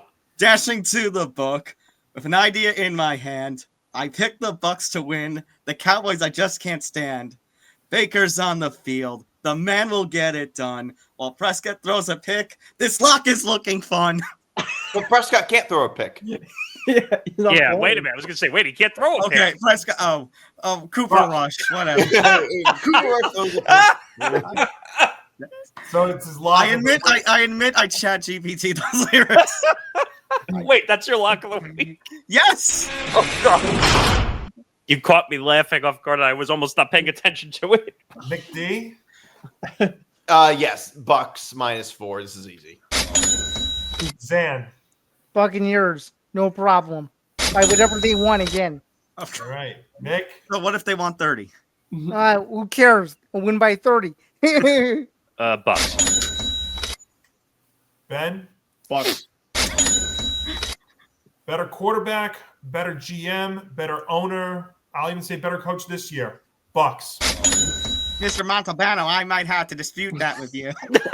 Look at your history there, Jerry. Yes, business-wise, you're better. Football-wise, you're not. Business-wise, I wouldn't even say business-wise he's better. Well, they got they're the most profitable sports franchise, so he's got to be doing something right. Maybe. I'm sorry, Grant, go ahead. Yeah, Buccaneers, easy. Oh, wrong sound. All right. Seriously, how did this game remain at Sunday Night Football? Unbelievable. I know. I said this, that they should have flexed it. No, there was a reason. Shoot, I can't think off the top of my head, but there was a reason why they had to keep this game on Sunday night. Because it's the Cowboys. Mm-hmm. Yet they flexed the Patriots-Bills game to prime time. Hey, Make that after the long day Saturday, we can all crash by 8 o'clock on Sunday and call it a night. All right, Zan, Joe Buck, Troy Aikman, Lisa Salters on Monday Night Football on ESPN. Speaking of specials, we've got the New Orleans Saints taking on Jordan Love and the Green Bay Packers at Lambeau Field, and the Packers a 2-touchdown home favorite. And we have one more playoff scenario. This is a win and in situation for Green Bay. And even if they don't win, if Atlanta and either the Rams or Seahawks both lose, they're in anyway. Okay, so playoff implications for the Packers. A depleted Saints team that nearly stunned the NFL by losing to the Commanders by 1 point. I feel like that was a lucky performance there in the second half. I don't think Spencer Rattler will play as well as he did a week ago. So give me the Packers at Lambeau Field. It's going to be cold. And I actually think this number is perfect. So not only do I love the Packers, but I love the Packers to cover to close out the week. You're starting to sound like somebody else on this stream. It was a lucky performance. Nick? Yeah, Packers. And Tom, like, this is a shocker. Like, both 14-point spreads, like, they're obvious. Like, usually they're not this obvious. I'm taking the Packers to cover. This is not even a question. The Saints are a terrible team. And who's starting again? It's Rattler. Yeah. So Actually, I could be wrong. Is it him or Hainer? No, I think it's Rattler. I heard I think Rattler. it's Rattler. Which doesn't make me any more confident in the Saints whatsoever. Packers cover. It should be Rattler. I still don't understand why they started Hainer last week. Because they're looking for attention. I don't know. Packers covered. Easy. Ben Cruz? Yeah. This game looks like there's going to be weather implications, which makes my Packers pick even more confident. Yeah, Packers here, take the money. The two-score, I'm shocked that it's not like a 17 with the way that the Saints are. Yeah, take the money. Yeah, I mean, I know the Saints defense has actually played better here, but Zan, you're right. Elements, Jordan Love, the way he's been playing, this Packers offense. Green Bay's just looked really good overall. And let's be honest right now, does it matter if it's Spencer Rattler or Jake Hayner? They're both awful. They both have No, it people doesn't out matter. there. They have no offense. They have no pieces. Yeah, I mean, the Alvin only reason why Kamara. give the Saints a chance would be their defense could slow it down enough where they could maybe get it to cover within 10. But I'm taking the team that needs this game more. And at Lambeau Field on a Monday night on national TV, I'm taking the Packers minus the 14 for sure. Lots of Lambeau leaps. That's what I will say. Grant?